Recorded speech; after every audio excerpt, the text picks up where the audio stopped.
Assalamualaikum warahmatullahi wabarakatuh. Om Swastiastu, Namo Buddhaya, salam kebajikan. Perpecahan TIPA CS dengan para gerombolan pemburu ijazah, saya kira memang bukan isapan jempol belaka, sahabat. Hal ini dibongkar oleh salah seorang YouTuber yang memiliki channel Mosato. Saya kira ini hal yang sangat luar biasa, memberikan bukti dan data yang valid berupa bukti transfer, dan ada juga narasi yang dibacakan oleh beliau yang saya kira ini memang betul-betul menjelaskan betapa kelakuan TIPA ini mengibuli teman-temannya, sahabat ya.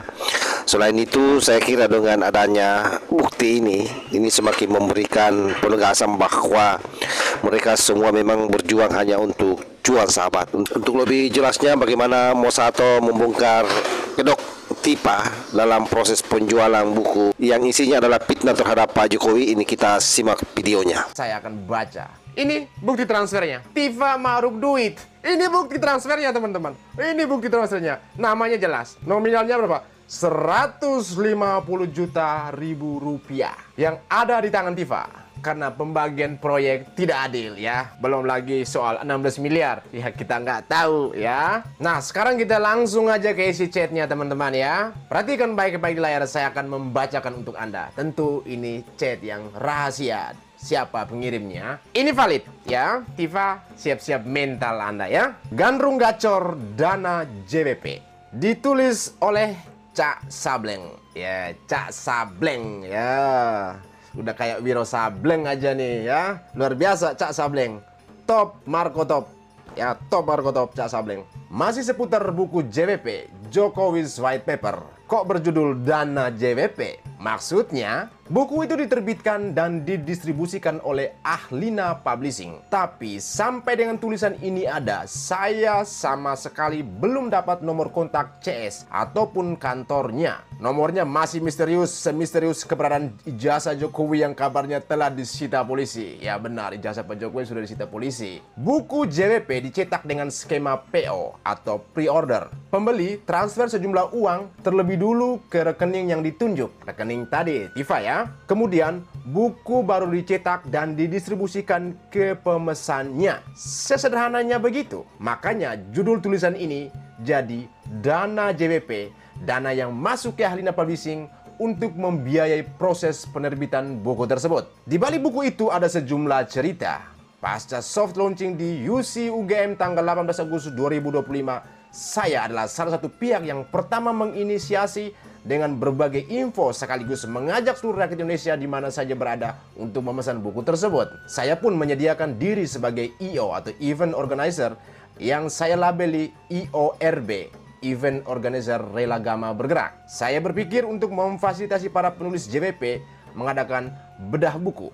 Niat saya melibatkan diri di jualan buku itu hanya satu, berkontribusi untuk edukasi kepada publik. Ternyata niat yang baik tidak selamanya selalu mendapatkan respon yang baik pula.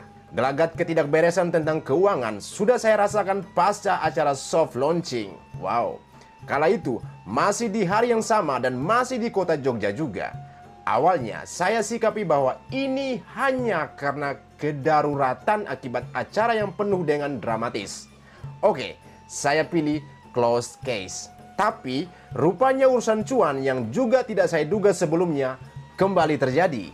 Saat itu, pasca diskusi buku JWP di Surakarta 10 September 2025 sebagai PJ acara, otomatis sempat menanggung rasa malu dan kecewa juga. Lagi-lagi, saya anggap hal itu hanyalah tentang miskomunikasi di antara kami. Saya, panitia, dan tim Mbak Tifa. Rupanya, cerita berlanjut hingga harus jadi tulisan ini. Apalagi kalau bukan tentang cuan. Kali ini menyangkut nasib uang para pemesan buku Jokowi's White Paper atau JWP dan hak mereka atas nasib pesanan bukunya. Oh, berarti bukunya belum banyak sampai. Ya, nggak usah dibelilah. Banyak pemesan yang ajukan pertanyaan serta komplain ke saya. Sementara saya sendiri bukanlah reseller dan CS Ahlina Publishing. Mengutip kata Mbak Tifa, salah seorang asisten Mbak Tifa, saya ini hanyalah orang yang sebatas pemberi informasi. Dari komplain dan informasi yang masuk, para pemesan buku ada yang sudah transfer sebulan lebih. Tapi tidak ada keterangan sama sekali dari Ahlina Publishing kapan mereka dapatkan haknya. Diperparah lagi, sikap 2 nomor admin dari 3 orang admin yang ditunjuk Mbak Tifa cukup parah pola komunikasinya. Wow, slow respon dan pakai banget. Wow, hal yang seharusnya tidak boleh terjadi. Ahlina Publishing atau AP tidak menerapkan prinsip konsumen adalah raja. Padahal mereka sudah terima uang bukunya lebih dulu. Sama sekali AP tidak profesional. Aha, yang bikin miris, pemesan buku di waktu belakangan malah didahulukan pengirimannya. Itu saja setelah ditanyakan berkali-kali. Yang tidak kalah memalukan lagi adalah ada beberapa pemesan yang kelebihan jumlah buku. Pesan 1 buku, dikirimnya 2 buku. Lalu, di mana letak profesionalnya? Padahal, pasca soft launching, saya sudah berpesan ke Mbak Tifa agar ada tim khusus yang bertanggung jawab atas sirkulasi buku JWP. Tapi, apa mungkin karena saya ini hanyalah tukang bacot, sehingga usul saya tidak layak diterima. Yang jelas, secara moral saya ikut bertanggung jawab kepada para pemesan buku JWP. Karena saya ikut wara-wara kepada publik untuk membeli buku itu. Tentu saya harus meminta maaf kepada mereka, walaupun sekali lagi saya bukan bagian tim Ahlina Publishing. Saya hanyalah pemberi informasi sebatas relawan para penulis saja. Mewakili para pemesan buku JWP yang belum menerima haknya, saya meminta kepada Mbak Tifa dan atau Ahlina Publishing untuk jujur dan profesional. Jika Mbak Tifa lewat postingan medsosnya meminta kepada Jokowi untuk jujur, maka saya pun demikian. Wow. Jika sekelas Mbak Tifa tidak mau jujur soal nomor CS Ahlina Publishing, maka bagaimana seandainya para pemesan buku JWP bertanya, kemana uang kami? Kenapa buku kami belum terkirim juga? Mereka berhak bertanya seperti itu kepada Anda. Tifa, pertanyaan jemaah buku JWP seperti itu jadi mengingatkan saya dengan kasus Biro Umroh First Travel. Dana jemaah yang sudah masuk ke rekening biro justru disalahgunakan untuk pencitraan diri oleh ownernya. Saya dan para pemesan buku tidak menuduh Mbak Tifa dan atau Ahlina Publishing berbuat seperti First Travel. Tapi ketika semua pemesan buku transfer uang ke rekening Mbak Tifa, sementara tidak ada transparansi oleh yang bersangkutan atau Ahlina Publishing, sangat wajar kami jadi berpikir dan bertanya-tanya.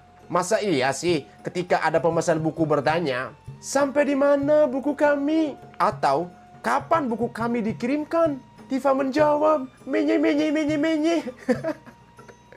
Justru ditanggapi jadi sebuah pencemaran atau penghinaan. Kalau direspon seperti itu, apa bedanya dengan Jokowi ketika ditanya soal ijazah? Mbak Tifa dan atau Ahlina Publishing, jujurlah kepada kami.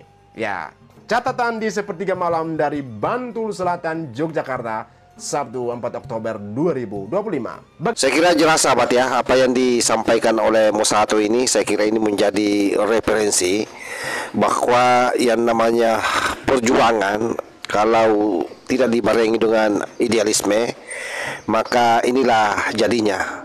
Jadi memang sangat kelihatan bahwa apa yang diperjuangkan oleh mereka ini hanyalah demi cuan semata sahabat. Oleh karenanya kenapa akhir-akhir ini Rismon, Tifa dan Roy jarang ketemu, dan bahkan lebih jauh kalau kita melihat dia lebih intens dengan Refdy Harun akhir-akhir ini. Ini bukti nyata bahwa memang mereka sudah pecah kongsi, dan saya yakin tidak jauh-jauh dari apa yang di-up oleh Mosato ini. Inilah penyebab utamanya, yaitu pembagian cuan yang tidak merata sahabat ya. Saya kira demikian. Mudah-mudahan informasi ini ada manfaatnya. Wallahu muwaffiq ila aqwamit thariq. Wassalamualaikum warahmatullahi wabarakatuh.